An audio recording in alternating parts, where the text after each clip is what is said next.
Madrasah pendidik anak bangsa, terus mengabdi tak kenal lelah. Guru madrasah terhadap anak negeri, terus berjuang ikhlas dalam beramal. Engkaulah sang pencerah hati, engkaulah penerus risalah, penuntun akhlak mulia, teguhkan iman dan Islam. Sabar jalani tugas suci, setiap langkah jadi ibadah. Kasih dan sayang selalu tercurah, lahirkan insan berakhlak mulia. Madrasah pendidik anak bangsa, terus mengabdi tak kenal lelah. Guru madrasah terhadap anak negeri, terus berjuang ikhlas dalam beramal. Ibu bapa guru madrasah mulia, jasamu terpatri dalam sanubari jejak langkah dan mimpi kamu. Engkaulah sang pencerah hati, engkaulah penerus risalah, penuntun akhlak mulia, teguhkan iman dan Islam. Selamat jalani tugas suci, setiap langkah jadi ibadah. Kasih dan sayang selalu tercurah, lahirkan insan berakhlak mulia. Lahirkan insan berakhlak mulia.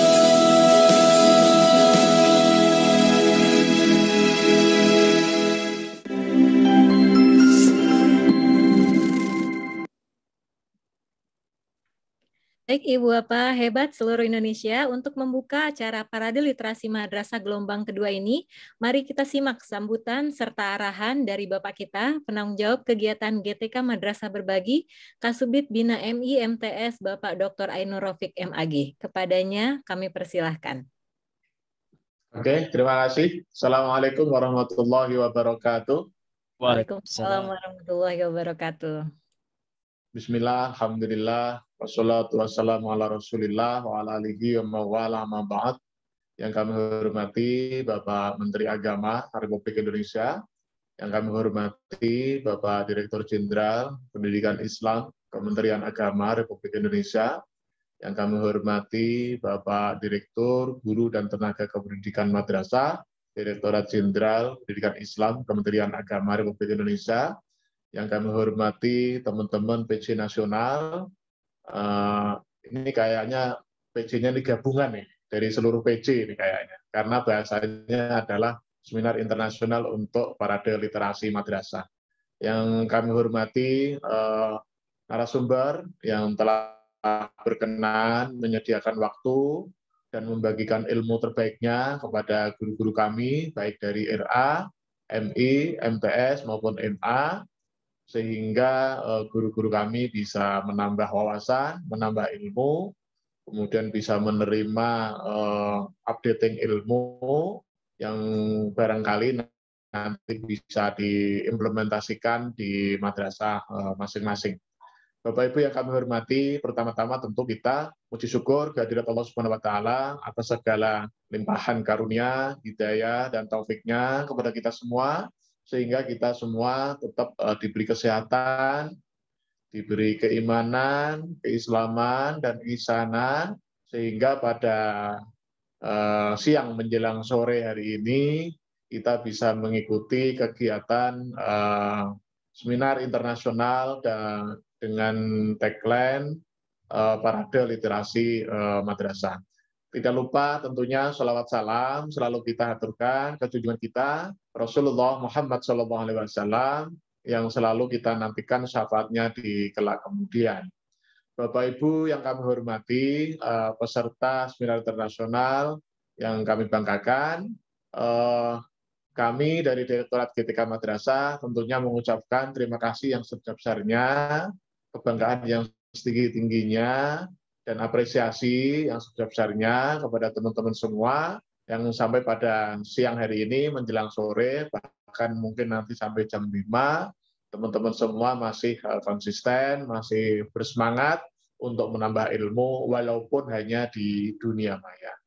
Bapak Ibu yang kami hormati, saya kira pertemuan ini merupakan pertemuan lanjutan dari yang kemarin kalau tidak salah di bulan Desember, teman-teman sudah melaksanakan kegiatan parade literasi madrasah ini.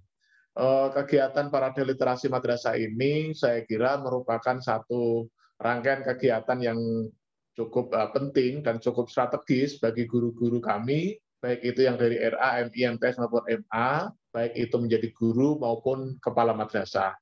Mengapa? Karena parade literasi madrasah ini topiknya berbagai macam, topiknya sangat beragam, mulai dari best practice yang dilakukan oleh para kepala madrasah, juga inovasi-inovasi yang dilakukan oleh para guru dan tenaga pendidikan madrasah, atau mungkin juga dari narasumber dari negara lain. Demikian juga dari misalnya dari para pengawas ya, yang telah memberikan pengalaman terbaiknya kepada kita semua. Bapak Ibu yang kami hormati, kegiatan yang semacam ini saya kira merupakan kegiatan yang bisa pertama tentunya menambah ilmu ya. Kemudian yang kedua saya kira semuanya akan menambah istilahnya apa ya, silaturahim antar kita semua, karena ini saya lihat ada yang dari Sumatera, ada yang dari Jawa, ada juga yang dari Kalimantan, ada juga yang dari Sulawesi. Saya kira ini kawan-kawan semua, saudara-saudara semua, itu jelas akan menambah tali silaturahim kita semua. Bapak Ibu yang kami hormati, sekali lagi kami dari Direktorat GTK Madrasah, mungkin ini di awal tahun ya, di tahun 2022, barangkali informasi-informasi terbaru belum kita sampaikan karena kita masih menyelesaikan kegiatan-kegiatan di tahun 2021. Sebagaimana Bapak Ibu ketahui bersama bahwa di tahun 2021 teman-teman banyak sekali mendapatkan bantuan, ada yang mendapatkan block grant, dan pada saatnya teman-teman semua menyampaikan laporan. Dan menurut informasi masih ada, walaupun terakhir di tanggal 15 Januari, ternyata masih ada sisa-sisa yang belum menyampaikan laporan. Saya menyampaikan, tolong yang kita laporkan adalah apa adanya. Nah, jadi yang sudah melaporkan kita laporkan. Nanti kalau misalnya ada audit dari auditor dari BPK, yaitu nanti ditanggung oleh penanggung jawab masing-masing. Nah, gitu ya. Nah, karena memang kita sudah menyediakan waktu cukup lama, yaitu dari pertengahan Desember sampai akhir Desember, kemudian kita tambah waktunya selama 15 hari, artinya 2 minggu, sehingga di akhirnya di tanggal 15 Januari. Harapan kita tanggal 15 Januari itu teman-teman sudah selesai melakukan pelaporan. Kalau menurut kami pelaporan dari Pokja sudah selesai, mungkin masih yang belum dilakukan adalah teman-teman dari admin kabupaten atau dari admin kanwil, sehingga belum sampai tuntas. Nah, itu nanti semuanya akan kita laporkan kepada kepada pimpinan kita, dan itu sebagai bahan untuk audit BPK di tahun 2021. Harapan kami apa yang kita lakukan di tahun 2021 ini termasuk program GTK Madrasah Berbagi itu juga menjadi salah satu yang kita laporkan kepada pimpinan kami, sehingga ketika kita memberikan laporan yang terbaik, kita menunjukkan kinerja yang terbaik, maka pimpinan kita akan memberikan apresiasi, pimpinan kita akan memberikan istilahnya penghargaan, dan barangkali juga akan mendapatkan penambahan fasilitas ya, mungkin seperti itu. Harapan kita seperti itu, semoga saja. Tapi tunjukkan dulu kinerja kita di tahun 2021, walaupun ini sudah di awal tahun 2022 ya, tapi memang program di tahun 2022 belum kita rilis karena ini masih dibicarakan di level pusat, dan nanti insya Allah setelah pembicaraan adanya rapat pimpinan yang insya Allah akan dilaksanakan di minggu depan. Semoga saja nanti di awal Februari semua program sudah bisa dikirim atau sudah di-share ke seluruh pelosok penjuru Nusantara dari Sabang sampai Merauke, khususnya adalah program-program yang terkait dengan guru dan tenaga kependidikan madrasah di Indonesia. Sekali lagi, bravo untuk kita semua.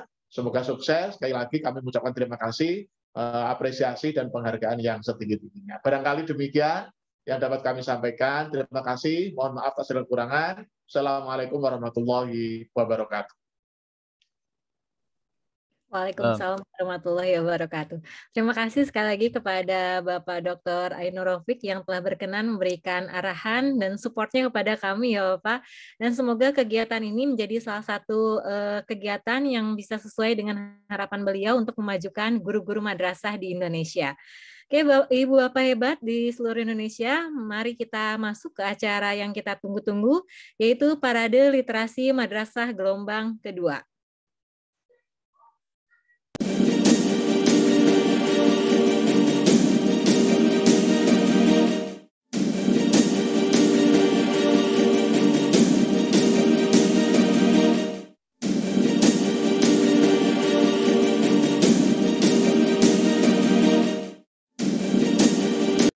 Oke, Ibu dan Bapak, mungkin sudah tidak sabar lagi ya. Kita akan masuk untuk mengawali Parade Literasi Madrasah Gelombang Kedua ini. Telah bergabung bersama kita dua narasumber hebat, yaitu Ibu Dewi R. Yuniar, SPD, M.Cons, dan Ibu Fani Isfiani, SPD, Diploma Montessori. Seperti itu bacanya ya, Ibu. Assalamualaikum warahmatullahi wabarakatuh, Ibu. Waalaikumsalam. Bu Fani dan Bu Dewi ya. Warahmatullahi wabarakatuh ya. Baik, perkenalkan Ibu Bapak, di sini Ibu Dewi dan juga Ibu Fani, keduanya berasal dari Prim Smart Islamic Montessori School Bandung. Dan Ibu Dewi ini sebagai ownernya, dan tadi saya sudah berbincang sedikit dengan Aunty Fani katanya dipanggilnya. Ini beliau masih sangat muda sekali Bapak ya, dan sekarang jabatannya sebagai kepala sekolah di Prime ya, Smart Islamic School Bandung, betul.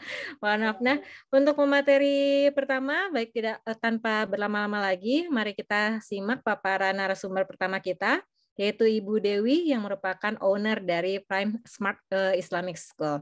Sedikit saya ceritakan tentang beliau. Beliau merupakan atau beliau memiliki latar belakang pendidikan S1 dari UPI, S2 di bidang Family Counseling dari University Science Islam Malaysia, dan saat ini sedang melanjutkan pendidikan S3 di bidang psikologi anak, maaf Ibu ya, di universitas yang sama. Jadi sekarang masih domisili di Malaysia ya Bu ya? Betul, belum bisa pulang ke Bandung karena belum bisa. Nanti kita meet up ya Bu ya, kalau Ibu pulang ke Bandung kita meet up, saya main deh ke sana ke Antapani ya Bu ya? Ya betul-betul di Antapani. Baik Ibu Bapak, lanjut langsung saja kita simak paparan dari beliau. Melihat asal dari kedua narasumber kita sudah dipastikan ya Ibu Bapak, temanya ini hari ini kita akan membahas tentang Montessori. Begitu Ibu ya. Kepada Ibu Dewi saya persilahkan. Baik, terima kasih Teh Arni. Assalamualaikum warahmatullahi wabarakatuh. Waalaikumsalam warahmatullahi wabarakatuh. Baik, ini adalah kesempatan emas untuk saya ya, temu kangen dengan warga Bandung khususnya dan saudara-saudara saya di seluruh Indonesia pada umumnya. Kalau nyebut nama Indonesia, apalagi tadi diputarkan lagu Indonesia Raya ya, udah langsung mau nangis aja. Udah kangen banget, nggak bisa diungkapkan dengan kata-kata ya, Masya Allah. Alhamdulillah, terima kasih banyak atas kesempatan yang diberikan. Kangen banget dengan Bandung, dengan Indonesia ya. Oke, pada kesempatan ini adalah kali kedua ya saya berbagi dengan madrasah ya. Dan alhamdulillah saya memang punya background yang dibesarkan di keluarga madrasah. Ya, saya bersekolah di Madrasah Sanawiyah Negeri 1 Bandung yang Cicahe, mungkin ada bagian pengajar juga di sini yang mengajar di sana ya. Jadi madrasah memang bagian terbesarlah dari hidup saya. Saya titip ke kawan saya yang hari itu juga mengundang saya sebagai pembicara di literasi madrasah yang pertama. Saya bilang, kalau ada yang diperlukan untuk madrasah, silahkan. Saya akan sangat senang hati untuk berbagi. Dan kebetulan tema pada sore hari ini adalah tentang Montessori. Itu bidang saya banget ya. Maksudnya itu adalah dunia saya banget. Dari dulu, sejak kami, saya dan suami, memiliki anak yang masih kecil-kecil lagi. Anak saya sekarang udah SMA kalau di Indonesia. Kalau di sini tingkatan 3 dan tingkatan 2 namanya level 3 dengan level 2. Umurnya 15 dan 16 tahun dan keduanya bersekolah di sekolah Montessori di Malaysia dulunya. Jadi latar belakang saya mendirikan atau membawa oleh-oleh ke Bandung sebuah sekolah Montessori karena pengalaman pribadi awalnya gitu ya. Betapa susahnya saya menemukan sekolah yang menyenangkan untuk anak-anak saya karena kebetulan tadi seperti yang diceritakan Teh Ari ya, latar belakang saya adalah latar belakang pendidikan. Ketika saya punya anak, suami menitipkan 2 anak-anak dalam masa yang berdekatan, jadi umurnya beda setahun gitu ya, sehingga saya tidak berkesempatan untuk kerja gitu ya, karena menjadi si 2 balita dalam masa yang sama gitu ya. Otomatis insting kita sebagai pengajar kan ya, insting kita sebagai guru gitu, lulusan UPI membuat kurikulum sendiri kan ya, membuat kurikulum sendiri. Dan pada saat itu saya tinggal di Malaysia, saya sibuk membandingkan gitu ya apa yang saya pelajari di UPI dulu dengan praktek kurikulum anak usia dini yang ada di Malaysia gitu. Saya pengen memasukkan anak saya ke international school karena mereka tidak bisa berbahasa Melayu gitu ya, yang mereka bisa adalah bahasa Indonesia yang saya ajarkan di rumah dan bahasa Inggris yang diajarkan ayahnya gitu. Capek nyariin sekolah international school karena ternyata tidak ada ya international school yang mengajarkan fondasi agama seperti yang saya harapkan gitu ya. Akhirnya kami menemukan sekolah Montessori yang lebih dekat ke keislamannya. Kenapa saya katakan lebih dekat? Karena disiplinnya didekatkan dengan aturan-aturan jam sholat gitu ya. Dan saya googling, ternyata satu-satunya Islamic Montessori School yang ada di dunia saat itu gitu adalah di Malaysia gitu. Di Indonesia bahkan belum ada. Wah, sudah deh jatuh cinta gitu ya dengan Montessori. Apalagi ini Islamic Montessori gitu. Nah, itu yang akan saya perkenalkan sekarang kepada rekan-rekan ibu bapak guru yang ada di madrasah gitu ya. Saya akan coba share slide.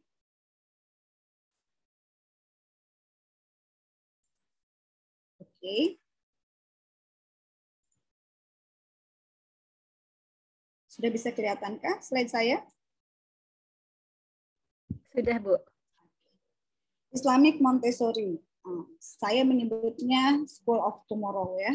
Ini saya ngasih judul School of Tomorrow itu 10 tahun yang lalu, di mana pada saat itu Montessori bahkan di Indonesia dan di Bandung itu belum ada yang Islamic sama sekali gitu ya.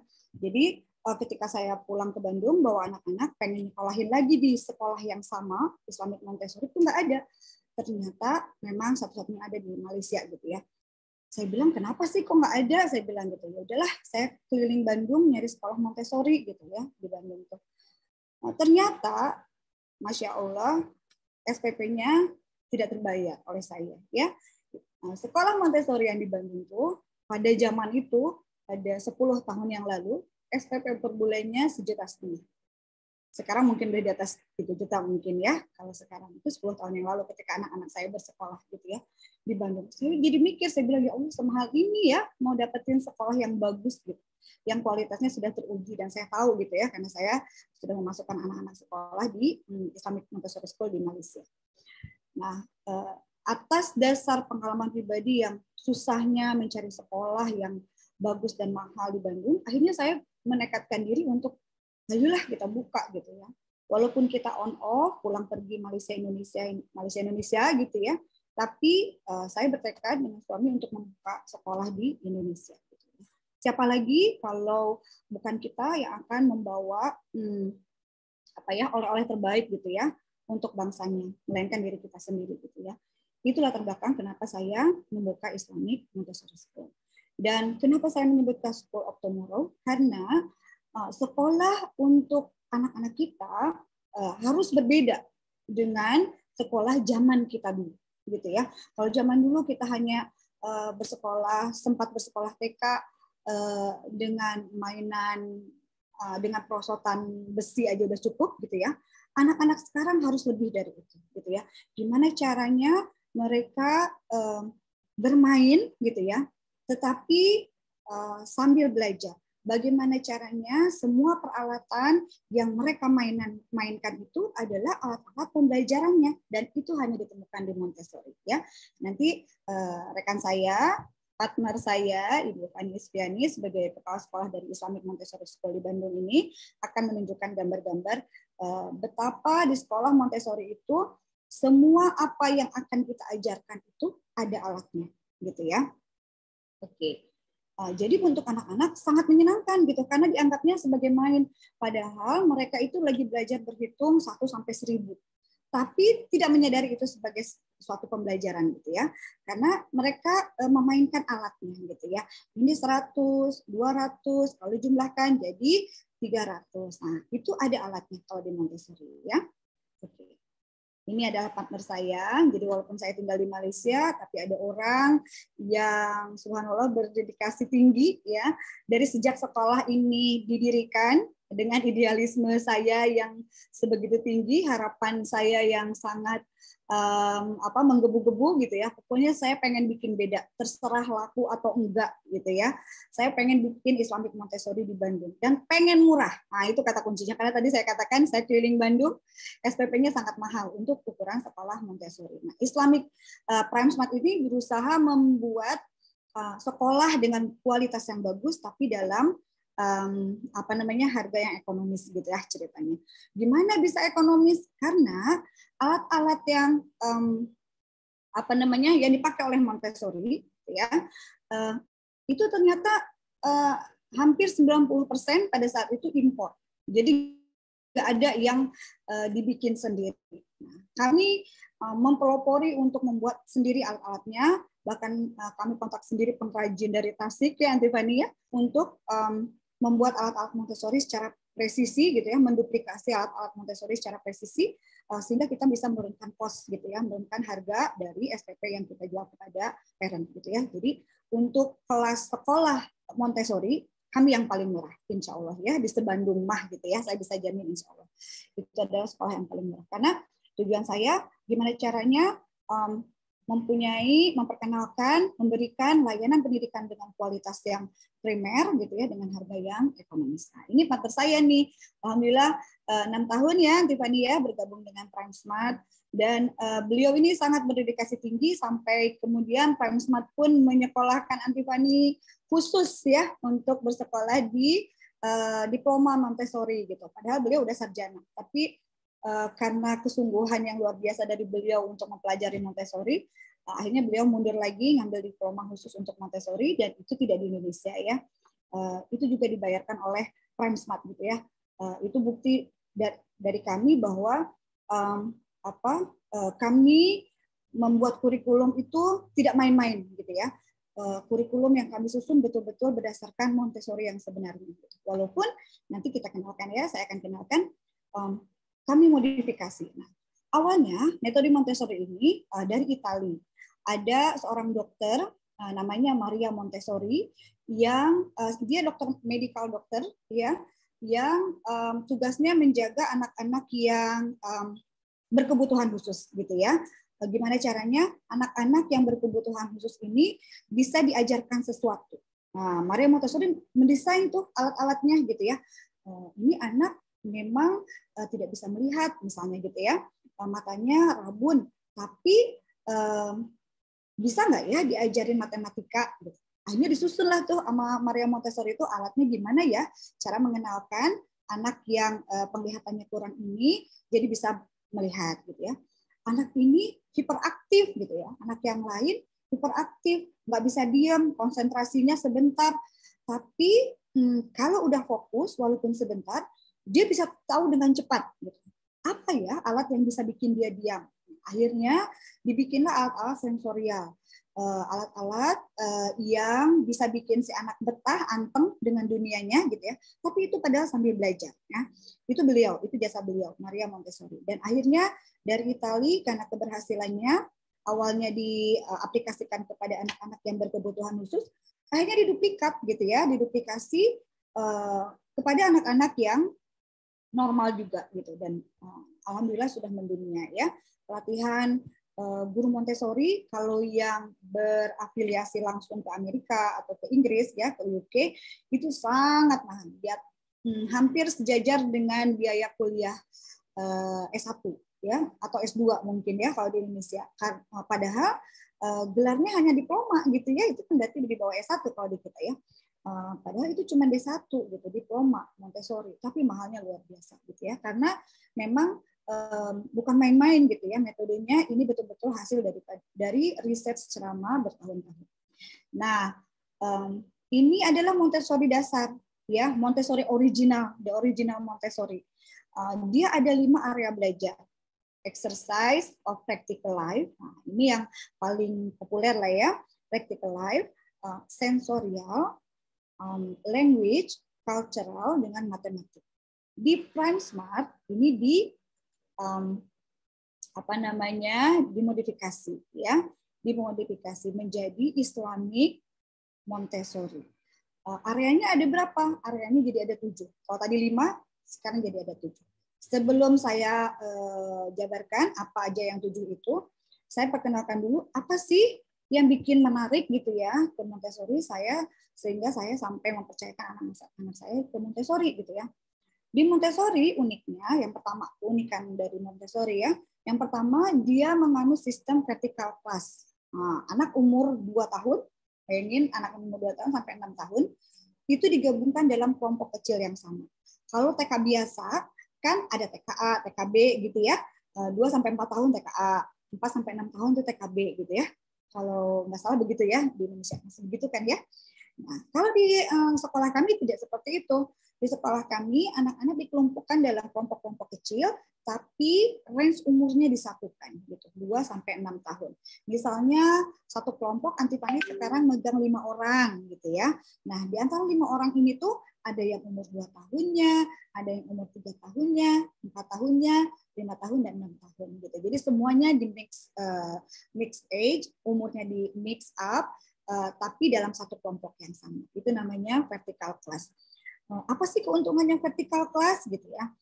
Vertical class sangat diunggulkan oleh Montessori karena dengan vertical class anak-anak bisa sambil saling belajar antara satu sama lain. Misalnya si kakak yang umur 6 tahun gitu ya, dia merasa paling jagoan di rumahnya karena dia udah jadi abang. Di kelompoknya juga begitu gitu ya, di sekolahnya dia tidak gampang dong menghilangin kejagoannya gitu ya. Dia selalu pengen menunjukkan yang paling hebat, yang paling udah bisa, yang paling udah gede kan gitu ya.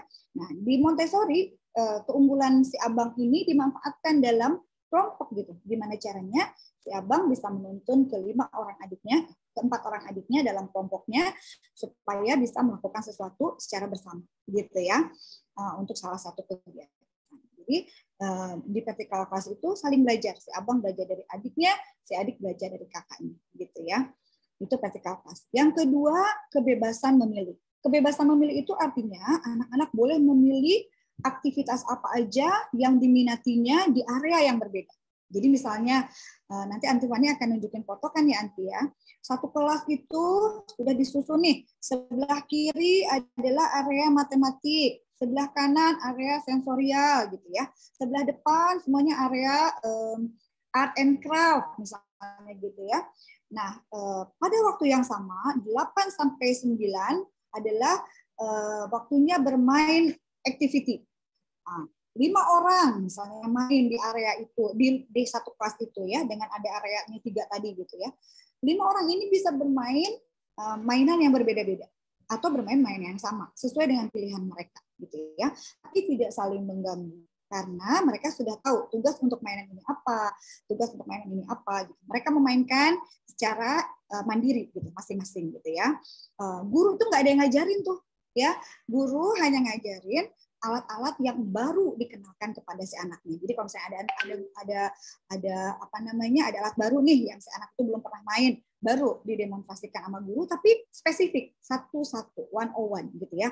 Sekarang ngajarin pink tower misalnya namanya ya, yang ada balok pink yang disusun-susun. Sekarang udah banyak diduplikasi di TK-TK biasa juga ya. Tapi sayangnya kadang-kadang alat-alat Montessori ini dipergunakan di TK yang bukan Montessori dengan cara yang atau prosedur yang tidak sesuai dengan Montessori harapkan gitu ya. Saya melihatnya banyaknya seperti itu. Kalau di Montessori, satu alat itu didemonstrasikan oleh satu orang guru kepada satu orang siswa. Jadi selalu demonstrasi alat yang baru itu selalu 101 gitu ya. Karena tiap anak kan berbeda kemampuannya ya. Seperti yang tadi saya jelaskan bahwa umur 6 tahun itu satu kelompok itu di mix age tuh, ada yang 4 tahun, 3 tahun, 6 tahun, 5 tahun gitu ya. Jadi sehingga ketika mendemonstrasikan ke umur 6 tahun akan berbeda dong dengan mendemonstrasikan kepada umur 3 tahun gitu ya. Jadi Montessori selalu dari 101 gitu untuk mendemonstrasikan alat-alatnya. Yang ketiga, kemandirian. Tadi yang seperti saya bilang, kalau alat itu sudah diperkenalkan oleh gurunya kepada satu orang siswa, anak itu akan bermain secara mandiri. Wah, rupanya sudah banyak yang ngerasain ya. Oke, saya percepat aja ya ininya ya penjelasannya. Nanti biar lebih detailnya pas ditanya jawab ya. Sehingga peran guru itu lebih sebagai fasilitator gitu ya. Karena alatnya sudah lengkap di situ, didemonstrasikan gitu ya. 101, anak-anak sudah pasti ngerti, dan guru sebagai fasilitator saja. Pencatat yang ini sampai mana gitu ya. Yang ini sudah bisa mengulang berapa kali si alatnya dan lain sebagainya. Oke. Di Islamic Montessori School yang kami pilih ya, selain nilai-nilai Montessori yang sudah luar biasa teruji itu, kami menyisipkan kebiasaan-kebiasaan Islamik di dalam setiap pembagian sentranya gitu ya. Termasuk ada Islamic value namanya ya. Misalnya kalau di Prime Smart, waktu untuk pertukaran ritme belajar itu selalu ditandai dengan waktu sholat gitu ya. Misalnya anak-anak masuk jam 8 gitu ya. Akan beraktivitas dari jam 8 sampai jam 9. Jam 9 break, waktu sholat duha gitu ya. Break, sholat duha, snack time, masuk lagi jam 10:30 misalnya gitu ya. 10:30 itu ada aktivitas lagi, break lagi, breaknya adalah waktu zuhur. Gitu. Jadi anak sedini mungkin dikenalkan dengan ritme jam sholat gitu ya. Itu salah satunya ya, Islamic value yang kami ajarkan. Dan banyak lagi Islamic value yang lainnya. Misalnya, alat Montessori itu hanya mengenalkan ABC. Kami mengenalkan juga abatasa gitu ya, dengan alat Montessori. Jadi ada alat Montessori yang abatasanya.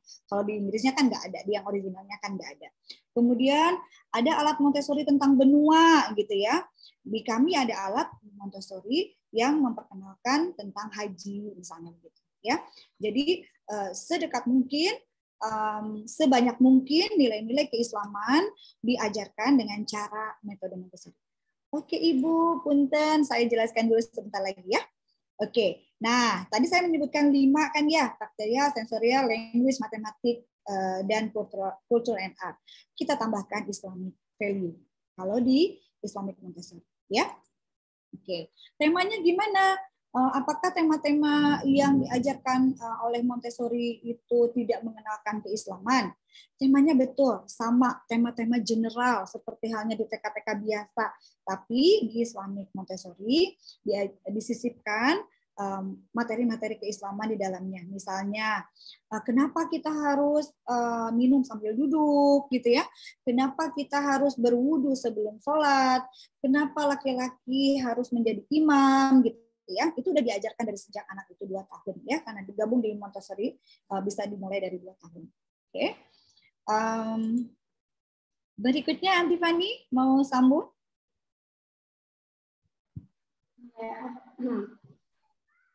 Ibu ini langsung disambung ke materi kedua dulu atau jawab dulu nggak?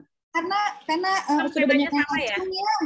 Jadi iya, kita baik. aja Baik, supaya jawabnya lebih panjang ya. Oke, panjang. Baik Ibu Bapak, kita masuk ke pemateri kedua. Sedikit saya mengenalkan Aunty Fani tadi ya, sama Ibu Dewi dipanggilnya Aunty. Dari sekolah pun dipanggilnya seperti itu ya.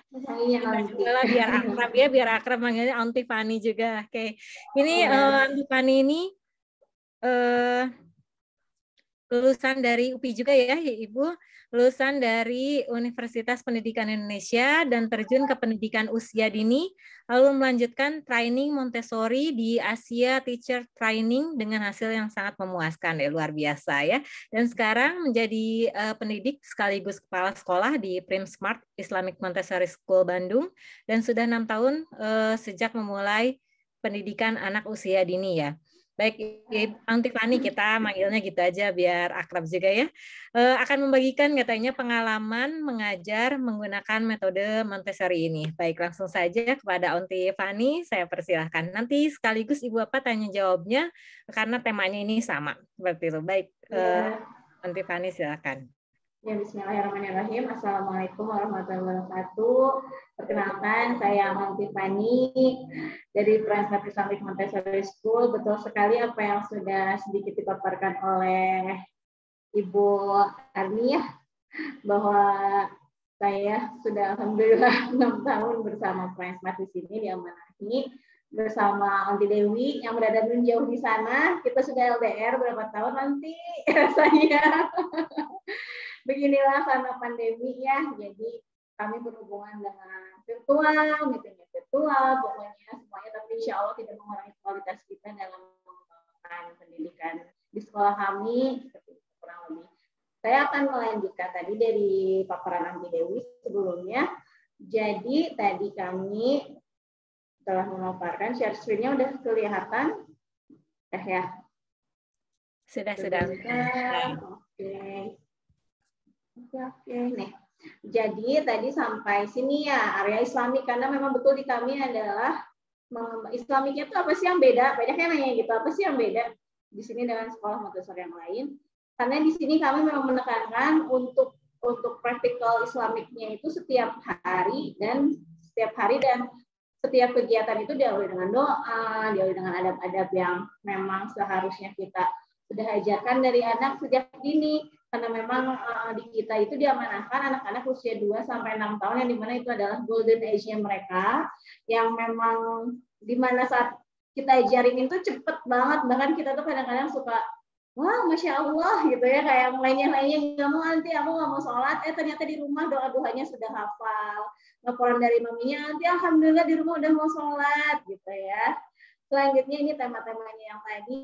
Kenapa temanya in general seperti ini? Secara umum seperti sama di sekolah lain, karena memang kurikulum kami itu kolaborasi ya, lebih tepatnya mungkin kolaborasi antara kurikulum nasional dan kurikulum yang kami buat. Ya, secara individu pun berbeda-beda. Jadi setiap anak itu tidak ada yang sama, semuanya berbeda-beda gitu ya. Selanjutnya nih, aktivitinya ngapain aja sih? Ternyata gitu ya. Aktivitinya saya ada 5 area yang tadi, ditambah Islamic Value juga. Seperti ini kurang lebih di Montessori Classroom. Ini mungkin adaptasi dari foto di Google, tapi kurang lebih kita mengadaptasi seperti ini. Jadi di ruangan itu kalau bahasa Sundanya mah geblang gitunya. Jadi kita ada di ruangan satu ruangan yang luas.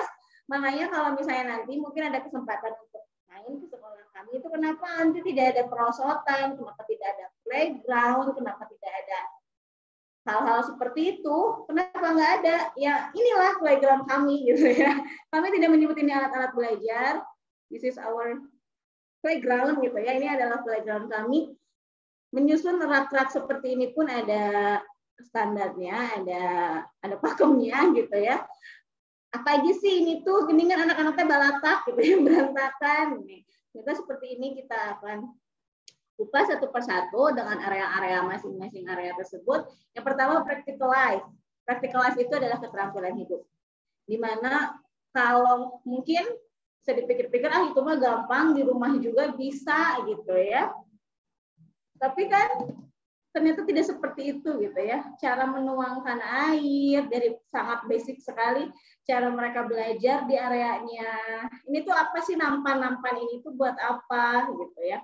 ini teko-teko ini buat apa. Jadi nampan-nampan ini adalah area memang di mana mereka belajar sebesar itu. Jadi mereka belajar bertanggung jawab untuk menempatkan kembali alat-alat belajarnya ke tempat itu.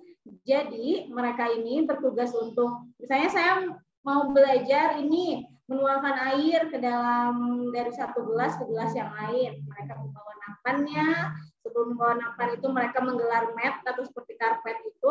Nah sebesar itulah mereka akan menjadikan itu area belajar.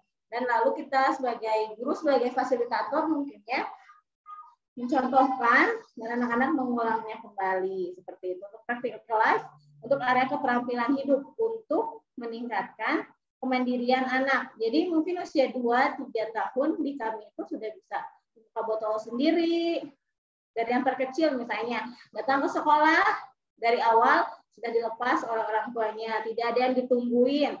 Terus masuk ke kelas ada buka sepatu sendiri, disimpan di raknya, simpan tasnya, mengeluarkan barang-barangnya, sampai mereka kemandiriannya adalah untuk melakukan practical life atau keterampilan hidup sederhana itu di sini. Gitu. Ada juga untuk semakin besar, mungkin kebutuhan anak-anaknya berbeda-beda, ada toilet training, ada belajar makan sendiri, ya.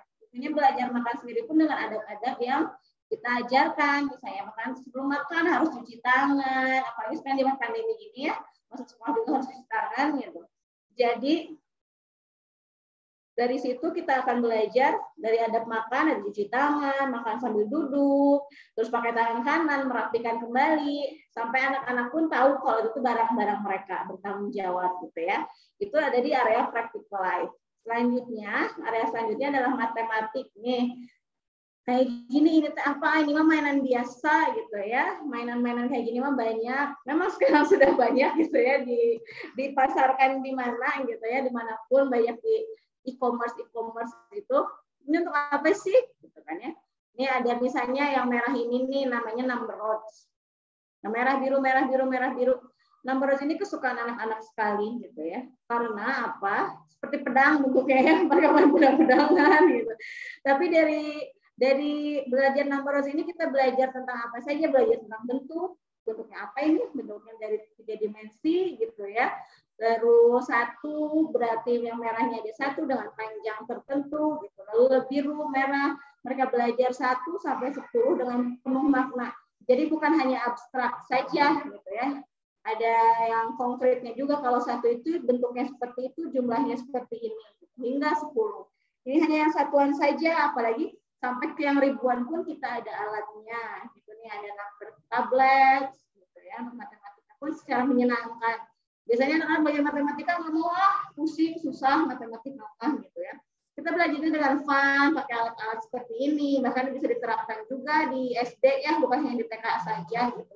Sebagai terobosan pembelajaran atau media pembelajaran yang baru. Ini matematika. Selanjutnya ada, nah ini apa sih kok balok-balok gini gitu ya.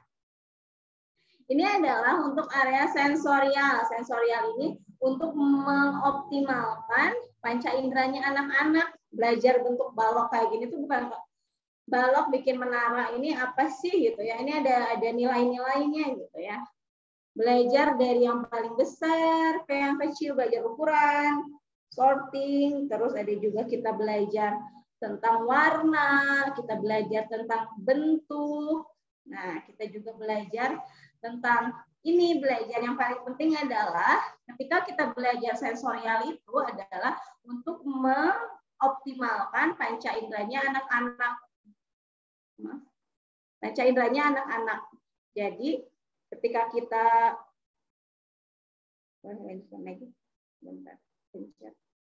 jadi ketika kita mengajarkan pada anak-anak area sensorial ini, kita akan mengajarkan juga sistem motorik sensorik anak, karena mungkin pada zaman sekarang sistem motorik dan sensorik anak itu lumayan ya, jadi PR banget gitu ya. Karena mungkin di rumah mainnya gadget, jarang sekali diberikan hal-hal yang kayak balok, kayu-kayu, dan ini semuanya insya Allah aman, karena ini terbuat dari kayu yang memang kids friendly ya, kita sudah bisa pastikan ini adalah kids friendly gitu.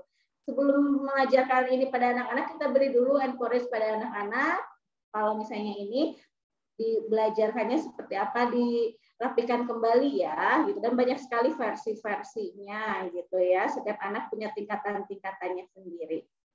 Selanjutnya, selanjutnya,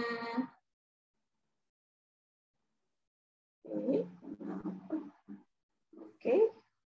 Slide-nya nggak bergerak ya. Oke, nih. Encourage activity. Encourage activity itu apa sih? Kayak kolaborasi dari berbagai alat-alat bermain anak-anak, alat-alat belajar anak-anak. Seperti yang ada di sini ada knob cylinder, nih yang merah itu namanya knob cylinder. Terus ada yang merah, yang biru, yang hijau, yang kuning. Terus ini pun ada knob cylindernya kayak timbangan gitu ya. Mungkin orang-orang melihatnya seperti kayak timbangan ini. Buat apa sih? Apa sih fungsinya gitu ya? Ya seperti timbangan ini ada gandul-gandulnya ini merangsang ke motorik halusnya anak. Jadi anak-anak itu distimulasi agar dia ngambil dari yang paling besar ke yang paling kecil, lalu mencocokkan kembali ke tempat-tempatnya. Lalu juga ini ada pink tower, ini sorting untuk mensortir gitu ya. Dari yang kecil hingga yang paling besar. Ternyata ini pun ada ukurannya, setiap setiap blok ini ada ukurannya masing-masing gitu ya. Lalu ini ada broad stairs, ada red rods dan juga number rods. Ini adalah seperti kegiatan untuk mengencourage kreativitas anak-anak. Mereka di sini berkreativitas aja gitu ya. Oh ternyata ini berantakan ya, seperti itu. Jadi anak-anak diberi dulu pengetahuan awal, namanya 3 period lesson yang nanti Dewi ya. Jadi kita memberitahukan pada anak bagaimana caranya untuk bermain atau menggunakan alat-alat ini. Dan tidak lupa untuk memberikan juga aturan-aturan di sini bukan bersama ya. Jadi ini namanya ground rules. So ya, kalau kita yang lagi kurang bagus. Nah, ini kurang bagus ya, Antifani ya. Oke. Ya, sepertinya Bisa kendala kedengar sinyal suara pada ya? Antifani ya, Bu ya. Antifani Betul.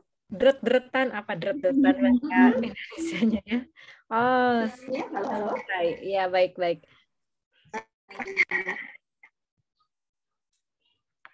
Sepertinya Om Tiffany sedang terkendala sinyal Ibu Bapak ya. Ibu Dewi, kita bisa lanjutkan dengan sesi tanya jawab ya Bu ya. Boleh silahkan Teh. Baik Ibu Bapak, di sini juga sudah ada yang raise hand, begitu pemaparan dari Ibu Dewi dan Om Tiffany mengenai Montessori, yang Montessori Prem Islamic School ini diadaptasi dari Montessori yang asli ya Bu Dewi, namun menyisipkan nilai-nilai keislamannya. Tadi kalau saya lihat itu ada beberapa hal, yang pertama dari waktu sholat ya, menyisipkan waktu-waktu sholat, terus selain mengajarkan alfabet, di sini juga diajarkan huruf-huruf hijaiyah. Dan juga tadi yang pengenalan benua-benua itu disisipkan juga untuk ibadah haji ya, Bu Dewi, seperti itu ya. Nah, kalau lihat sedikit pemaparan tadi Om Tiffany mengenai alat-alat peraga Montessori, bandul-bandul yang tadi itu ya Bu ya. Dulu saya kayaknya pernah main itu tapi di posyandu tuh Bu. Jadi posyandu zaman dulu bagus ya, bener ya? Betul.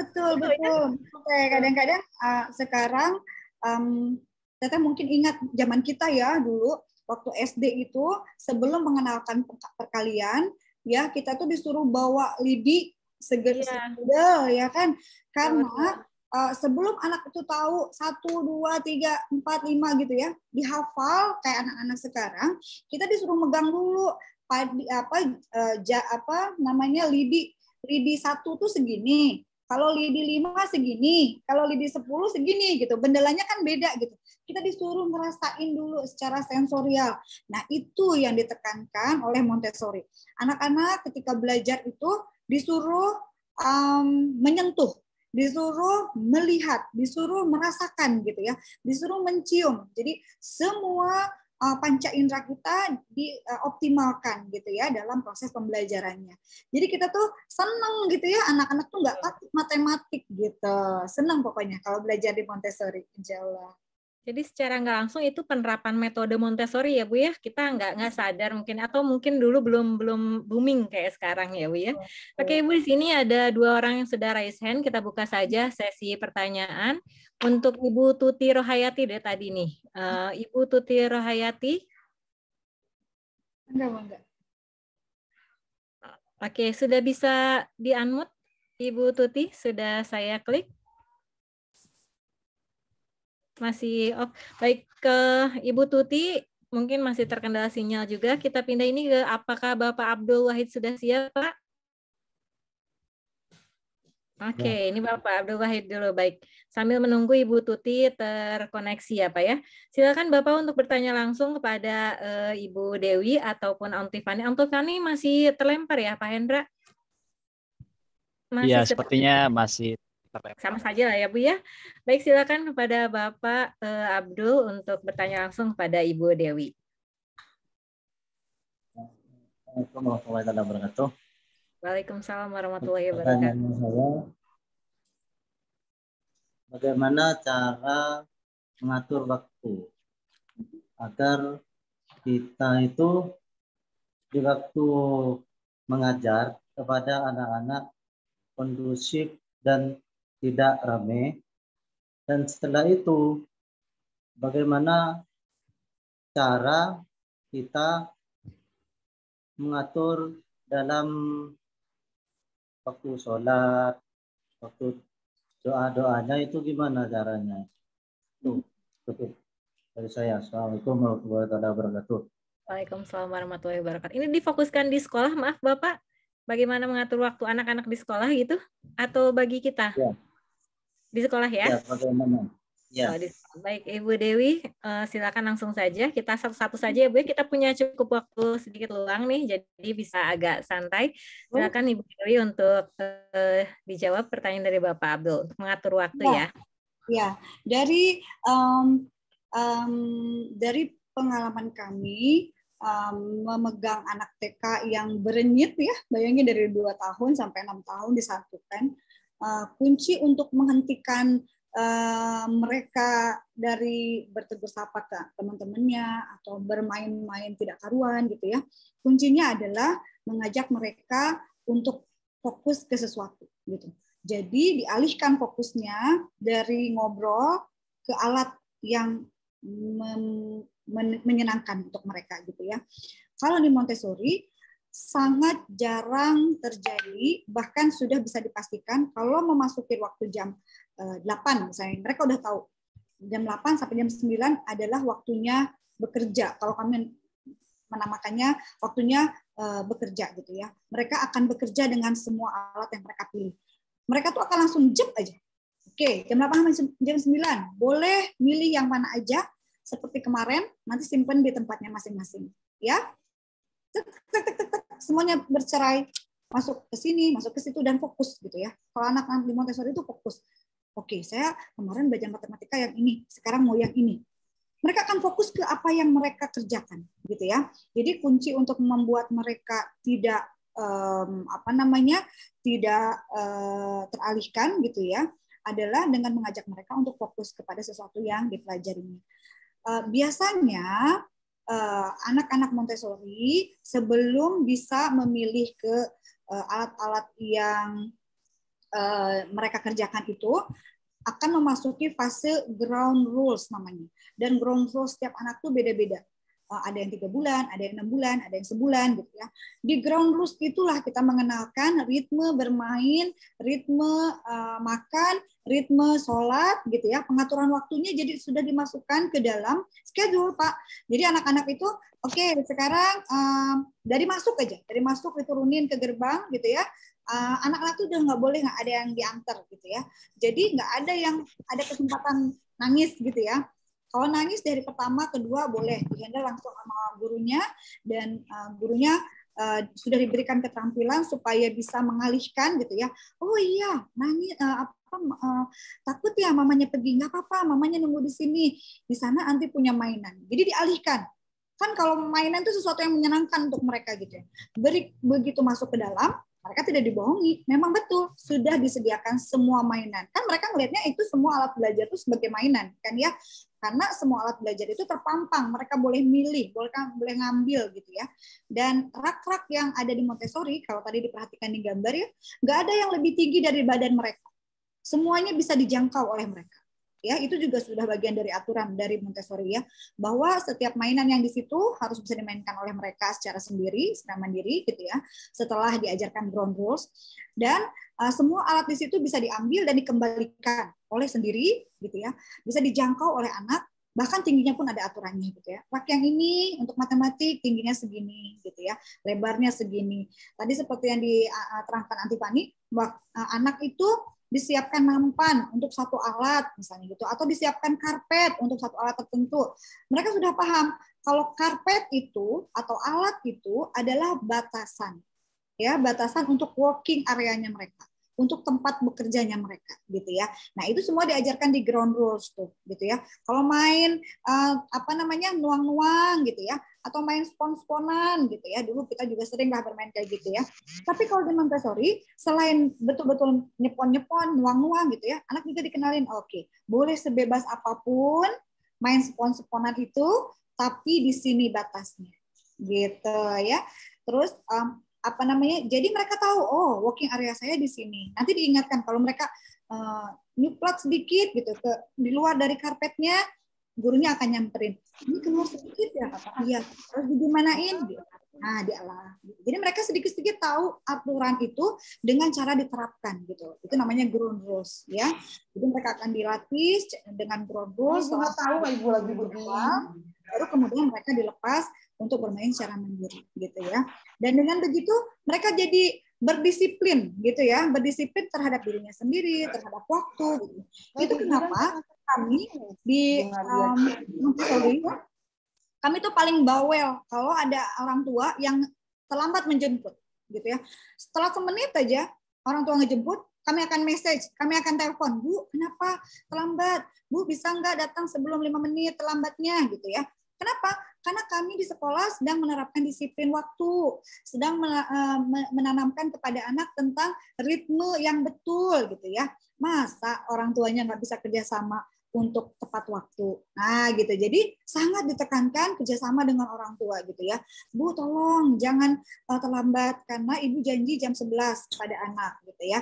Dan itu dipenuhi gitu ya, dipenuhi sama orang tuanya. Kadang-kadang kita mungkin di beberapa bulan pertama orang tua Montessori itu rada-rada nanti punten ya, saya nggak bisa gini, nggak bisa gitu. Tapi nanti setelah dijelaskan, mereka paham kalau antara kurikulum sekolah dengan kurikulum di rumah itu harus sejalan gitu ya.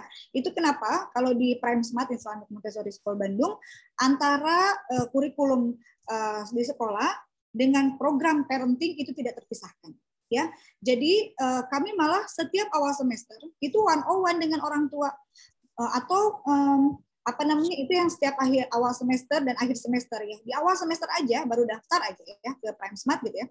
Kami sudah wawancara orang tuanya, harapannya sekolah apa, bisa ikut aturan Prime Smart atau enggak gitu. Kami tidak pernah takut kehilangan orang tua gitu ya, walaupun sedikit kami memang nggak apa-apa gitu. Mendingan dapat bekerja sama dengan baik dengan sedikit orang tua gitu ya, daripada tidak bisa mengendalikan orang tua gitu ya. Karena anak itu belajar bukan dari sekolah saja ya, sebagus apapun kurikulumnya, sehebat apapun gitu ya programnya, kami mengajarkan anak-anak di sekolah kalau prinsip-prinsip dasar yang diajarkan oleh kami di sekolah dilanggar sendiri oleh orang tuanya di rumah, tidak bisa sukses gitu ya. Anak jadi belajar, oh tepat waktu tuh di sekolah aja, di rumah nggak bisa gitu ya. Oh, sholat itu di sekolah aja, di rumah nggak usah gitu ya. Papa aku nggak sholat, ibu aku nggak ngaji gitu ya, kayak gitu ya. Nah itu sangat ditekankan oleh kami gitu ya. Jadi begitu begitu daftar udah wawancara. Ibu tujuannya apa masukin ke Prime Smart gitu ya? Karena parenting dengan program Montessori harus sejalan gitu. Itu kalau di sekolah kami ya. Jadi tadi tentang terkait dengan cara mengendalikan di kelas. Kami menggunakan ground rules namanya, jadi aturannya dulu diterapkan, pembiasaannya dulu diajarkan, baru dilepaskan anak-anaknya. Dan terkait dengan disiplin anak-anak, kami bekerja sama dengan orang tuanya supaya disiplinnya juga diterapkan di rumah, gitu. Jadi nantinya lebih enak gitu ya. Bahkan ada salah satu evaluasi dari kami setiap akhir semester tuh nanya gini. Sekarang anaknya di sekolah udah sholat duha, duhur dengan asar. Kami titip ya ke ibu dan bapak untuk mendisiplinkan anak sholat maghrib dan isya di rumah. Gitu. Jadi itu bagian dari kurikulum, ya. Karena kita nggak bisa lepas dari orang tua dalam penjagaan anak. Jadi yang mendidik anak baik itu bukan sekolah aja, tapi lebih penting adalah orang tua. Gitu ya. Itu mungkin Bapak, semoga menjawab. Baik, Bapak Abdul Wahid, saya kira sudah sangat menjawab ya pertanyaan dari Pak Abdul, bagaimana cara kerja Montessori yang terutama parenting dengan di rumah ya Bu ya. Seperti itu Pak Abdul ya? Baik, nah ini udah bergabung lagi dengan kita Untifani ya, tadi sempat terlempar. Ya, mohon maaf sekali kayaknya internetnya lagi kurang stabil, insya Allah. Jadi mungkin sudah dijelaskan ya dengan dulu. Yang ingin saya tadi slide terakhir yang kurang adalah ya kenapa berantakan, itu bukan berantakan, kok adalah working space-nya mereka, ruang belajar, ruang bekerjanya seperti itu, dan diterapkan dulu ground rules-nya. Ya mungkin untuk di awal tahun pelajaran itu adalah beratnya kita di situ di awal-awal ya. Tapi tidak jadi masalah karena mendingan meriwah di awal kayaknya kalau kita gitu daripada kesananya setiap hari terulang hal-hal yang sebenarnya capek aja kita print up gitu, mereka udah ngerti banget alhamdulillah sih seperti itu kurang lebih ya. Jadi insya Allah itu mah harus kitanya yang harus ikhlas dulu mungkin ya, legowo gitu ya, yuk kita bareng-bareng sama anak. Dan juga untuk saya pasti selalu bilang ke orang tua, tidak apa-apa ibu, selalu seperti itu, nggak apa-apa kok anaknya baik-baik aja di sekolah, mah tidak mau pulang gitu. Kayak gitu. Saya kurang lebih untuk menambahkan dari yang tadi ya. Baik, di sini masih banyak nih yang antri untuk bertanya, Untifani dan Bu Dewi. Kita rally saja ya pertanyaannya, kita tampung dulu untuk 2 pertanyaan langsung jawab sekaligus. Baik, Ibu Tuti Rohayati sudah standby. Ibu Tuti tadi saya lihat sudah on cam. Ibu Tuti bisa bergabung lagi nggak Ibu Tuti? Kasihan dari, nah ini sudah. Dari awal ya, Ibu Tuti, nah sudah. Bisa bergabung dengan kami, Bu Tuti. Silakan untuk bertanya kepada narasumber kita. Assalamualaikum warahmatullahi wabarakatuh. Waalaikumsalam warahmatullahi wabarakatuh. Saya sangat terharu sekali dengan pembelajaran mengenai anak-anak ya di usia 4-6 tahun.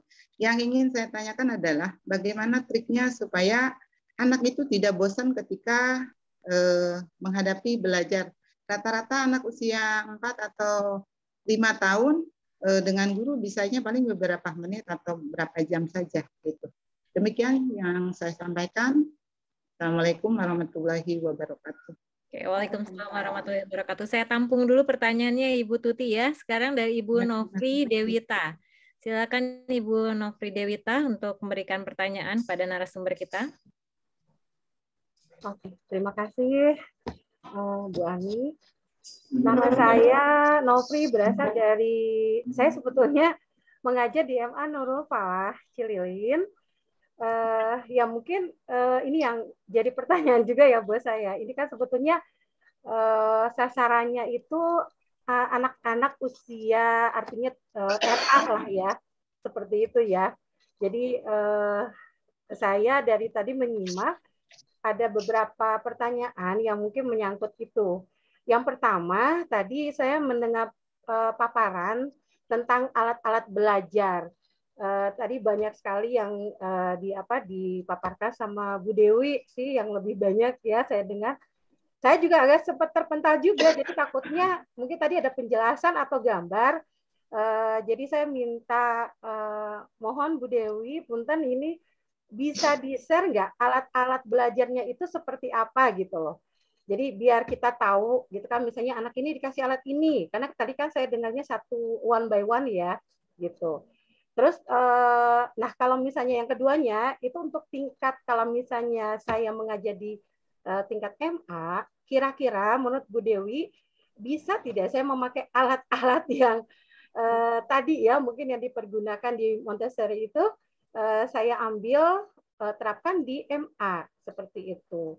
Nah jadi saya hanya ingin bisa mengaplikasikan ilmunya, barangkali itu bisa terpakai juga untuk di tingkat aliyah. Ya, terus saya mau tanya juga untuk yang Montessori Bandung ini kebetulan saya ini kan mutasi ya Bu ya dari Kota Tangerang Selatan. Jadi saya belum terlalu mengenal Kota Bandung. Saya ingin sebetulnya tadi lihat kayaknya sekolah Montessori itu bagus gitu ya. Cuman saya lihat sempat di Google saya buka-buka sepertinya masih sedikit ya sekolahnya. Apalagi saya di Bandung Barat, saya kayaknya belum ketemu gitu loh. Adanya di lokasi mana seperti itu. Ya barangkali bisa promosi atau ya bisa dikasih tahu ya adanya di mana. Dan tadi dikatakan juga Montessori itu sekolah yang artinya tidak terlalu mahal. Memang saya tertarik sekali karena kan yang saya tahu memang sekolah-sekolah Islam itu kebanyakan ya seperti misalnya yang kita tahu ya seperti Al-Azhar, bahkan saya di Tangerang juga itu ada banyak sekali sekolah-sekolah yang seperti di Al-Fitian, terus Islamic School di Karawaci, karena saya tinggalnya di sana di Karawaci, itu masuk TK-nya saja di atas 15 juta. Itu lumayan sekali ya untuk saya kan hanya pegawai negeri nih, jadi agak mikir gitu kalau misalnya. Tapi pengen anak-anak kita tuh dapat mutu lah kualitas yang bagus untuk pendidikan Islam sejak dininya. Nah barangkali bisa dikasih pencerahan oleh Bu Dewi. Terima kasih atas waktunya Bu Ani. Assalamualaikum warahmatullahi wabarakatuh. Waalaikumsalam warahmatullahi wabarakatuh. 2 pertanyaan lagi ya, Han. Di sini ada Ibu Afrida dari Ngawi ya. Silakan Ibu Afrida untuk memberikan pertanyaannya. Oke, thank you. Terima kasih atas kesempatannya. Tertarik sekali karena bagi kami dari guru Madrasah Ibtidaiyah ya, sepertinya istilah ini juga baru. Nah, nyambung dengan apa yang ditanyakan Bu Novi tadi juga, istilah Montessori apa? Montessori. Oke. Ya, Montessori ya. Ya, itu sebenarnya perbedaannya dengan metode yang lain itu apa? Poinnya itu.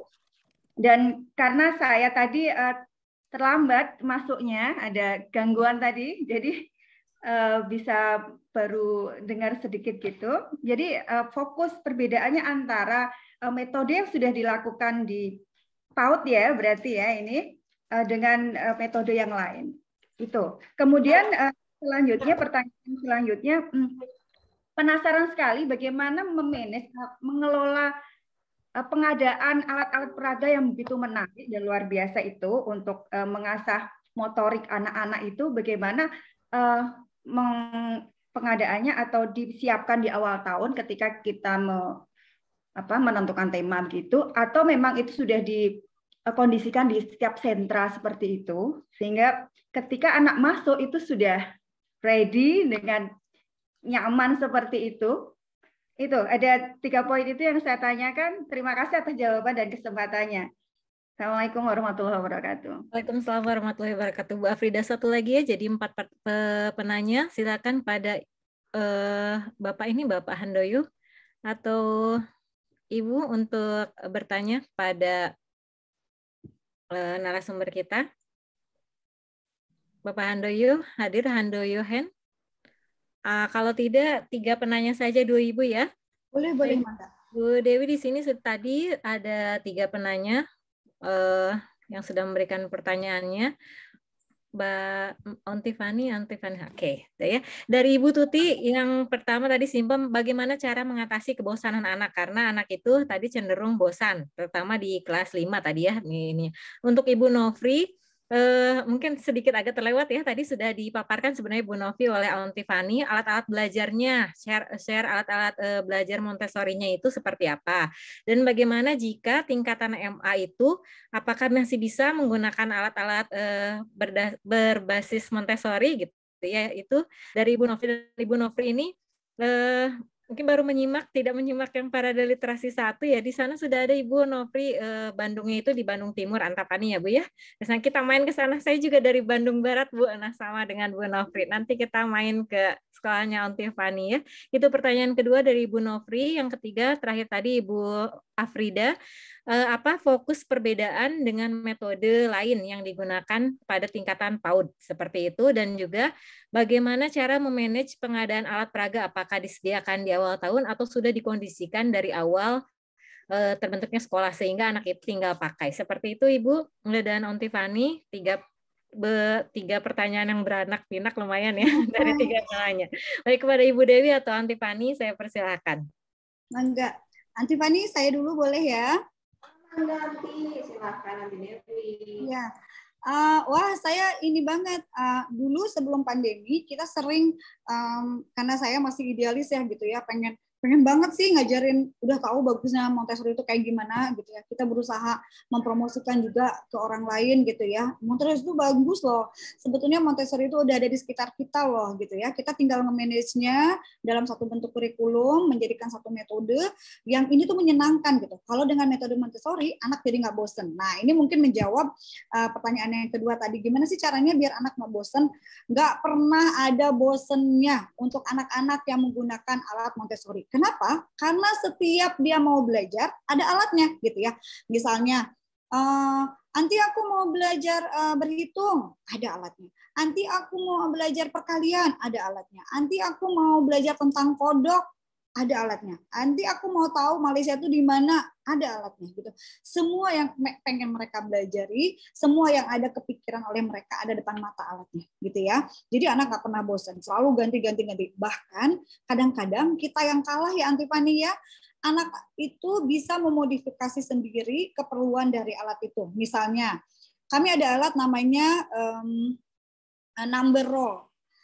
Number roll itu adalah alat yang dipergunakan untuk memperkenalkan tempat puluhan, satuan, ribuan, puluh ribu, gitu ya, ratus ribu, jutaan, kayak gitu ya. Nah, ini menjawab yang soal untuk ibtidaiyah tuh ya tadi, bisa nggak sih alat-alat Montessori digunakan untuk SD? Bisa banget. Dan kami sudah ada SD-nya.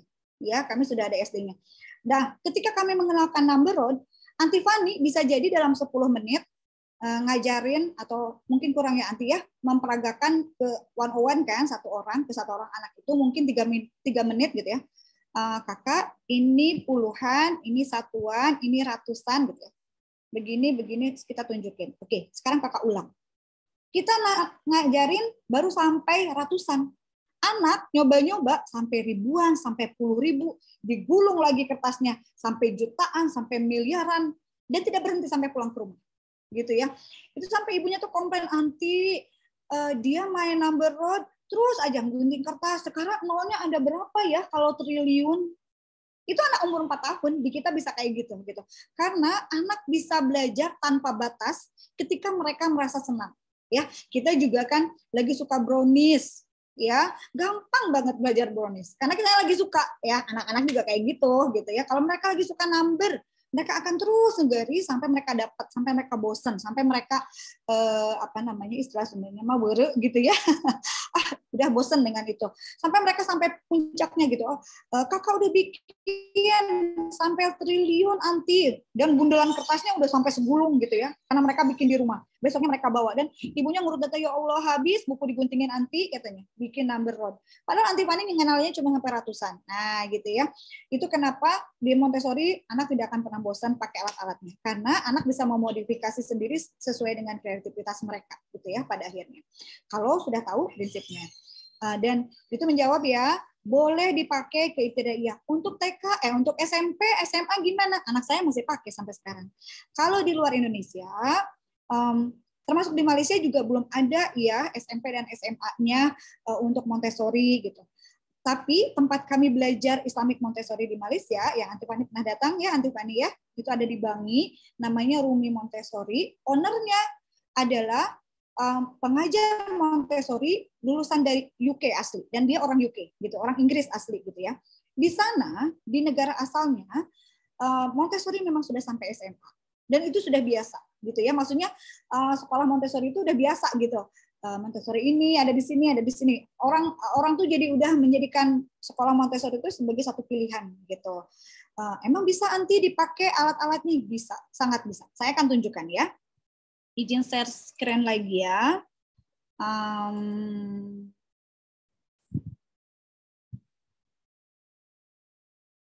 Boleh share screen? Oke.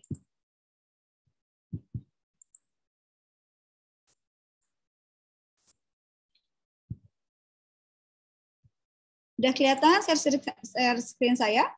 Oke, ini menjawab pertanyaan yang pertama. Jadi prinsipnya apa sih untuk perbedaan antara metode Montessori dengan metode lainnya? Metode Montessori prinsipnya yang pertama dia mengutamakan kemandirian anak dalam belajar, gitu ya. Karena belajar itu sesuai dengan minat, sesuai dengan bakat, sesuai dengan pilihan. Kita yang menciptakan environment-nya, gitu ya.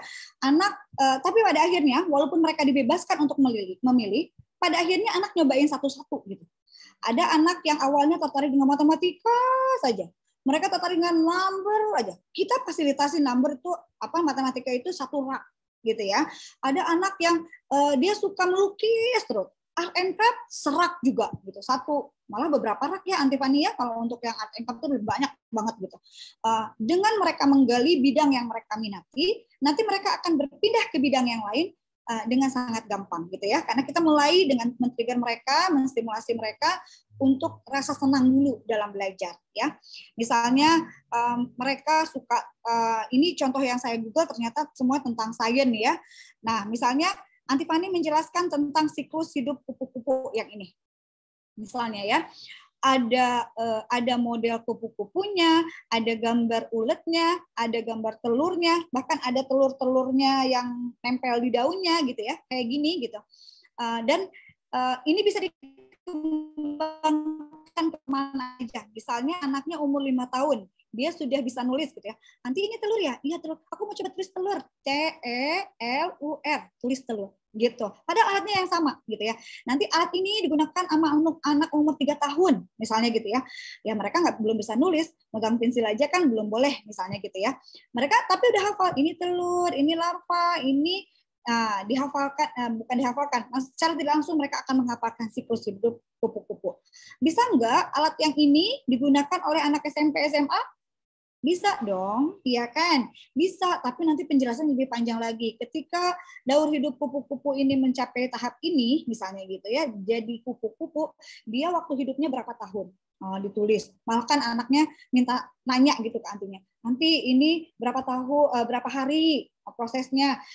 Jadi kokon ini berapa hari, berapa malam? Apa yang dimakan supaya dia bisa berubah jadi ini ya? Macam-macam nanti nanya ya.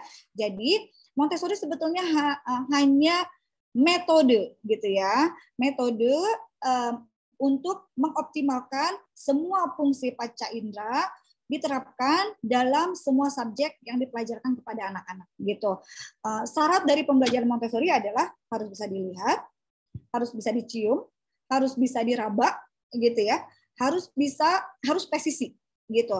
Jadi kalau tadi Antifani ngenalin, punten ya, saya nggak koleksi foto-fotonya, jadi share screen-nya sambil Google aja ya, ngenalin number road misalnya gitu ya, road number.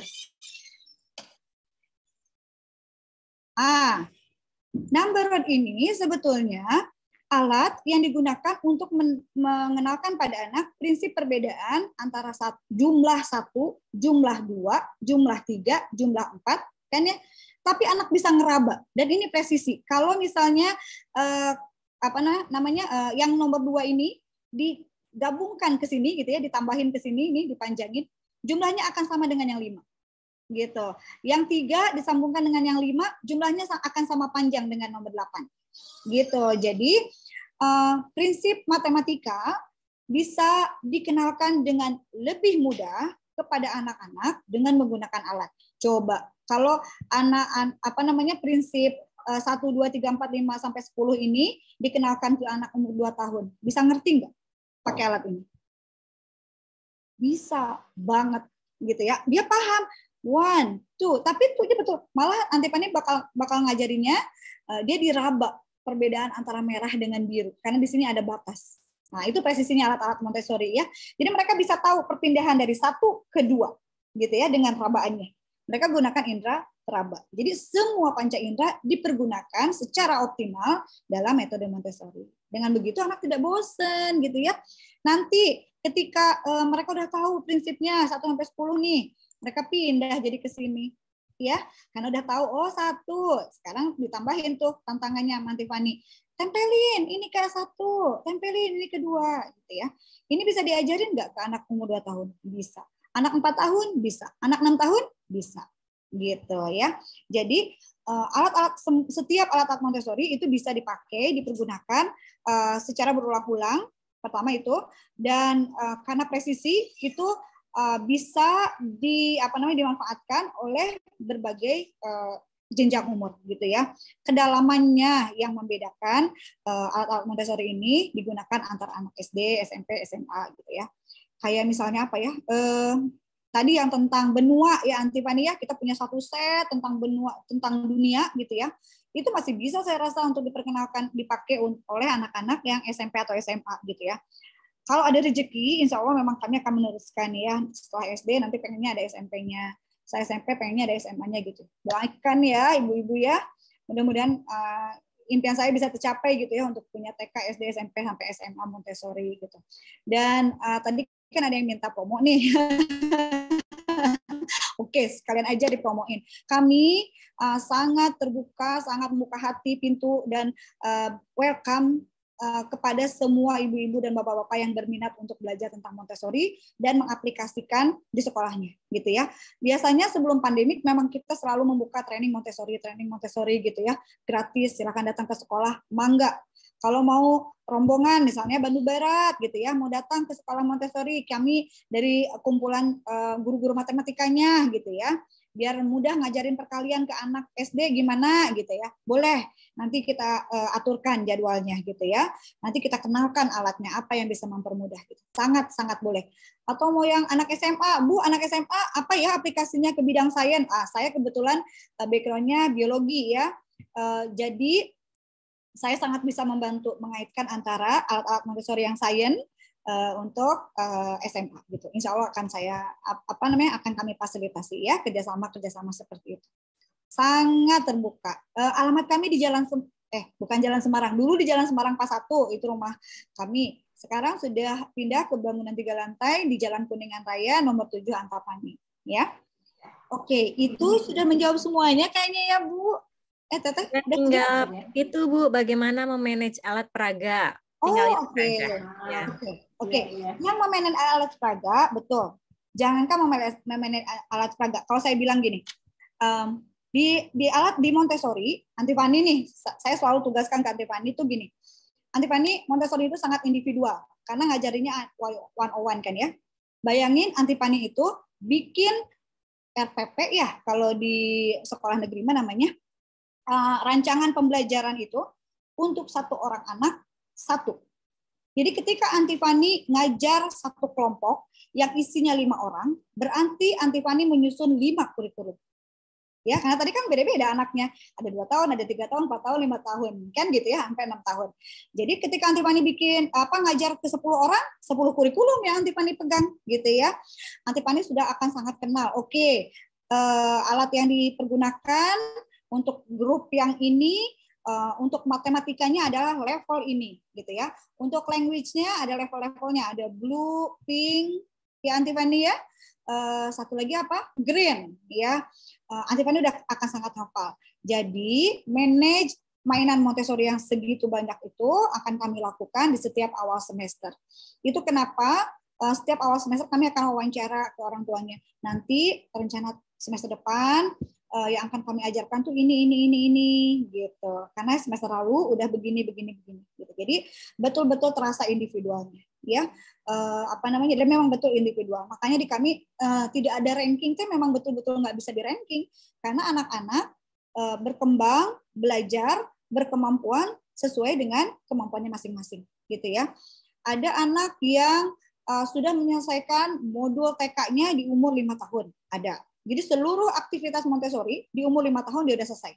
Itu kenapa dia langsung masuk ke SD Montessori lagi, di kami lagi di umur 5 tahun gitu ya. Karena begitu misalnya alat perkalian misalnya gitu ya. Alat perkalian itu ada 10 level misalnya gitu ya. Anak itu suka banget perkalian. Ya mereka tidak akan menunggu anak lain. Kalau mereka udah selesai yang level 1, akan lanjut ke level 2. Akan lanjut ke level 3, ke level 4. Sesuai dengan ritmenya mereka, sesuai dengan keinginannya mereka gitu ya. Dan tidak dibatasi gitu. Mereka akan menyelesaikan apa yang mereka suka secepat yang mereka mampu gitu. Jadi anak tuh bisa lompat level gitu, walaupun umurnya belum sampai gitu. Karena belajarnya sangat menyenangkan gitu ya. Apa itu nggak bahaya, Bu? Anak-anak yang sudah anak-anak yang belum matang umurnya misalnya gitu ya 5 tahun, tapi kalau udah masuk SD, SD-nya juga di Montessori gitu. Kalau di SD Montessori, boleh tanya Anti Fani ya, kelas 1 itu masih ngajarin baca ya Anti ya? Nggak apa-apa. Bahkan anak Montessori, walaupun dia sudah tahu, sudah hafal nama-nama benua gitu ya, tapi baru bisa belajar baca di umur kelas 2. Iya nggak apa-apa. Karena mungkin sense membacanya belum ada. Tapi berhitungnya dia udah paham perkalian 5. Kan bisa jadi begitu. Ya, anak ini minat banget ke matematika dan berkembangnya di matematika. Tapi nanti ketika mereka di titik tertentu belajar matematika akan mentok juga. Tetap harus belajar baca juga. Karena soal matematika sudah berupa kata-kata. Gitu. Jadi mereka akan belajar bukan karena terpaksa, tapi karena kebutuhan. Aku mau ngelanjutin matematika aku, tapi berarti aku harus baca. Gitu ya. Dengan begitu anak akan tetap menyenangkan, akan tetap merasa senang gitu ya, belajar lagi gitu ya. Kalau di Montessori sebebas itu kurikulumnya, bebas, tapi yang ripuh adalah gurunya gitu ya, karena setiap tahun Anti Fani akan menyusun untuk si A begini, si B begini, si C begini, setiap orang individual gitu ya kurikulumnya. Begitu Teteh. Jadi kurikulum alat-alatnya juga disusun berdasarkan kebutuhan tiap anak per semester itu, gitu, per kelompok itu. Gitu. Luar biasa, di awal sangat repot berarti ya, Bu ya. Di awal sangat repot, memang sedikit menambahkannya di awal, mendingan riuh di awal ya, gitu. Kalau istilahnya gitu. Jadi kalau kami memang seperti itu, sejak awal mungkin yang lain mah riuhnya tuh psikotes, awal semester itu ya. Kita lebih ke pendekatan ke orang tua dan siswanya, karena kan inline-nya istilahnya di kita mah ada cuma 5 jam di rumah, kan ada 24-nya 19 jamnya ada di rumah. Kalau di sekolah sudah sedemikian rupa kan sayang gitu ya di rumah, ataupun di rumah ternyata sudah bisa ini nanti. Makanya kalau di sekolah saya titip ya, malah waktu libur kemarin mama papa punten dititipnya sholat duhanya sama ngaji dan murojaahnya, malah orang tuanya nanti gimana kalau nantinya ke rumah aja deh, boleh nggak? Aduh, dia mau libur gitu. Ya, saking ketagihan untuk belajar itu anak-anak. Iya, besok kita libur ya, liburnya dari hari Kamis. Nah, setelah itu aku tidak mau libur, nanti aku benci libur. Coba baru juga ngomongin libur ya, nanti aku benci libur, aku mau di sekolah aja sama nanti katanya gitu ya. Nanti bilang nantinya yang pengen libur gitu ya. Aku tidak mau libur. Kenapa? Anak-anak nantinya yang mau libur gitu ya. Jadi dan kita juga sekarang untuk komunikasi dengan orang tua agar berjalan dengan lancar dan mungkin kita secara live gitu istilahnya ya. Ada kita based on aplikasi, mungkin tadi belajar dari kurikulumnya Anti Dewi ya. Jadi mungkin kita ada juga sedikit share berita itu ini. Jadi saya dan teman-teman yang lain itu udah belajar ini, misalnya ini untuk yang junior preschool dan toddler itu 2-3 tahun dan 3-4 tahun. Ini jadi dibedain gitu ya, nama animal sama spooning and pouring gitu, untuk dari yang ini apa namanya, untuk dari yang anak-anaknya gitu, untuk sesuai dengan apa namanya usia dan kompetensi yang anak-anak butuhkan, bukan yang anak-anak ini yang kita inginkan gitu ya, anak-anak butuhkan gitu. Kita belajar Pulau Sumatera, ini tuh buat materi besok nih ya.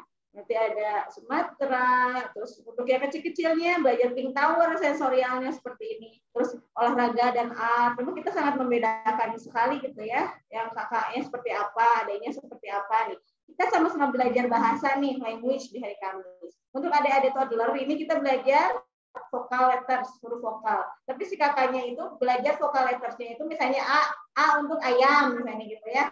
A is for apple gitu. Nanti kita kasih worksheet-nya untuk movable alfabetnya kita kasih gitu. Jadi setiap alat itu misalnya ABCDTA udah buat belajar ABCD aja huruf besar huruf kecil. Oh tidak, ternyata gitu ya. belajar tracing words-nya, kata-katanya gitu. Dan Islamic value hijaiyah letters-nya itu, huruf hijaiyahnya itu dengan sandpaper numbers untuk adik-adik 2-3 tahun gitu yang sandpaper hijaiyah letters maaf. Dan juga untuk kakak-kakak besarnya mah mungkin ada hijaiyah bersambungnya juga gitu. Jadi kita sesuai dengan kedalaman usianya gitu. Jadi satu alatnya nggak mubazir buat belajar itu aja gitu ya. Jadi kita setiap bulan gitu atau setiap minggu ini udah kita ini kan gitu sampai elementer ini juga kita sudah ini dengan ada kerjasama dengan aplikasi tertentu gitu. Ini untuk preschool itu 4-5 tahun. Belajarnya sama, belajar tentang animals gitu. Pulau Sumateranya sama matematikanya gitu. Dan kita semuanya insya Allah sudah ini terkonsep gitu ya sedemikian rupa di awal tahun. Awal tahun itu adalah 2 minggu yang lalu ternyata ya. 2 minggu yang lalu ada awal tahun. Ya, jadi persiapannya di awal tahun. Di awal tahun atau di awal tahun ajaran atau di awal? Jadi kebetulan kita intake ya itu di bulan Juli dan Januari. Mungkin ya sudah tahu dan mau ke sekolah. Mungkin boleh matikan videonya Anji supaya. Oh iya mangga. Jadi ada di bulan Januari dan Juli. Karena kita memang kurikulumnya fleksibel sesuai dengan kemampuan anak dan kebutuhan orang tua, jadi kita kurikulumnya based on individual aja gitu. Jadi tidak perlu mau Januari mangga, mau Juli mangga gitu, kita malah bisa gitu insya Allah gitu. Jadi untuk pembelajaran insya Allah sudah ada sedemikian rupa karena kan itu pendekatannya individual dengan orang tua dan juga siswanya apalagi gitu di tahun ajaran baru. Tahun ajaran baru dan tahun baru. Di Januari dan Juli ya kurang lebih seperti itu persiapannya. Di MI bisa dipakai dengan sesuai kedalamannya masing-masing. MI itu tingkat SD mungkin ya. Iya. Seperti tadi belajar life cycle of butterfly.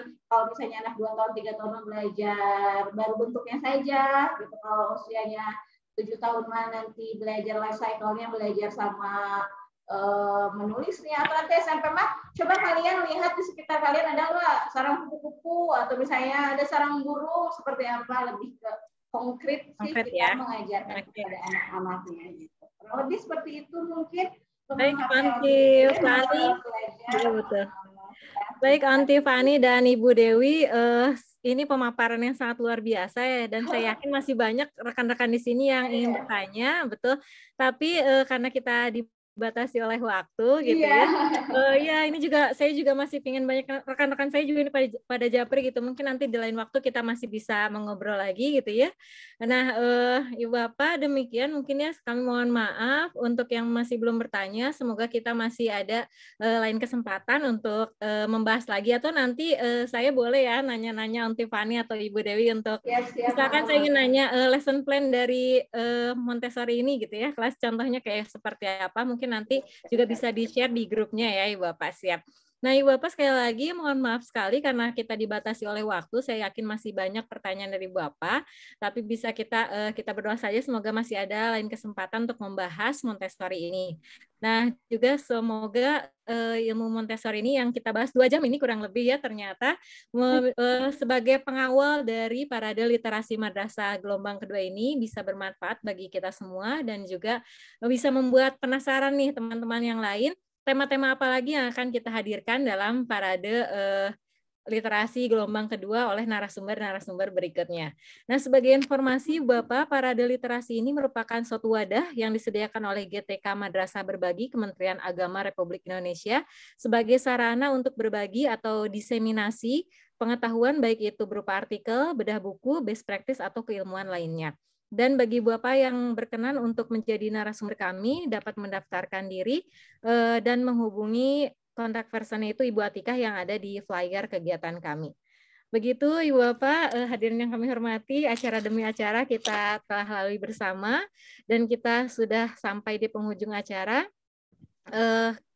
Mungkin masih banyak yang belum puas, tapi semoga pemaparan kita kali ini sangat banyak manfaatnya yang bisa kita ambil dan dapat kita aplikasikan dalam kehidupan sehari-hari. Nah, sebelum kita tutup, marilah kita tutup acara ini dengan mengucapkan hamdalah bersama-sama. Alhamdulillahirrabbilalamin, dan doa akhir majelis. Subhanakallahumma bihamdika asyhadu an la ilaha illa anta astaghfiruka wa atubu ilaik. Terima kasih kepada Ibu Dewi sebagai narasumber dan juga Om Tiffany yang sudah memberikan paparannya yang sangat luar biasa mengenai Montessori. Jangan bosan kalau kami menjapri lagi ya, Ibu Dewi dan Om Tiffany. Baik Bapak, saya Arni Rizka Amanda dari MTSN 4 Bandung Barat, dan ini rekan saya yang bertugas sebagai host Bapak Hendra Darmawan dari MAN Kota Cimahi, beserta seluruh segenap panitia GTK Madrasah dan Parade Literasi Madrasah. Mohon undur diri dan mohon maaf apabila terdapat banyak kesalahan dan kekurangannya. Sesuai jargon madrasah kami, guru hebat, siswa cerdas, madrasah bermartabat. Wallahu muwaffiq ila aqwamit thoriq. Wassalamualaikum warahmatullahi wabarakatuh. Terima kasih juga kepada Ibu Apa yang sudah setia selama 2 jam ini menemani bersama kami.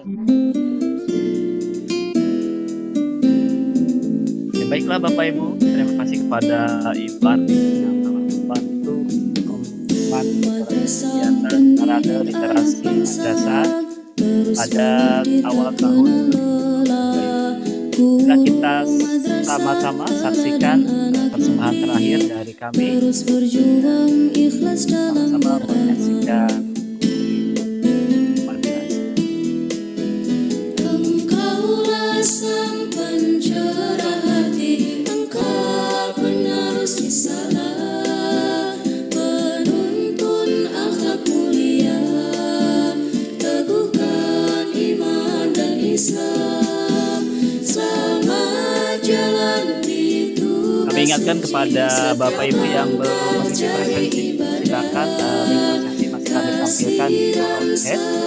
Kita beri kesempatan beberapa menit lagi Bapak Ibu mengisi presensi. Terima kasih atas kehadirannya pada kegiatan webinar Parade Literasi Madrasah untuk pertama kali ini, Bu Arni ya.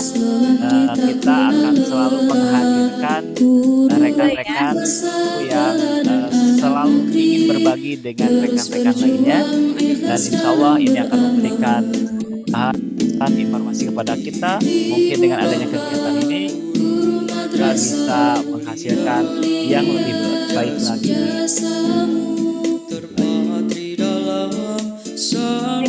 Terima kasih kepada Ibu Dewi dan Om Tiffany yang sudah berbagi bersama kami, dan terima kasih juga kepada Ibu Apa yang masih setia sampai acara yang akhir.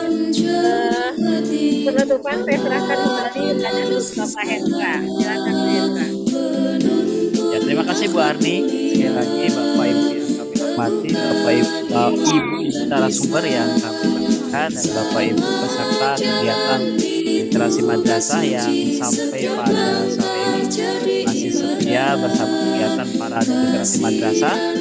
Saksikan terus kegiatan-kegiatan kami di lain hari, di hari yang lain. Simak terus berbagai informasi yang menarik dari kegiatan literasi madrasah ini. Bapak Ibu, akhirnya kita sampailah di akhir kegiatan dan kita sama-sama membacakan hamdalah. Alhamdulillahirrahmanirrahim. Terima kasih Bu Dewi, terima kasih Bu Fani yang telah berbagi bersama kita bersama Madrasah se-Indonesia. Sekali lagi, mudah-mudahan hanya Allah lah yang memberikan balasan yang berlipat ganda kepada Ibu dan Ibu Fani. Baiklah Bapak Ibu, kita akhiri kegiatan hari ini dengan sama-sama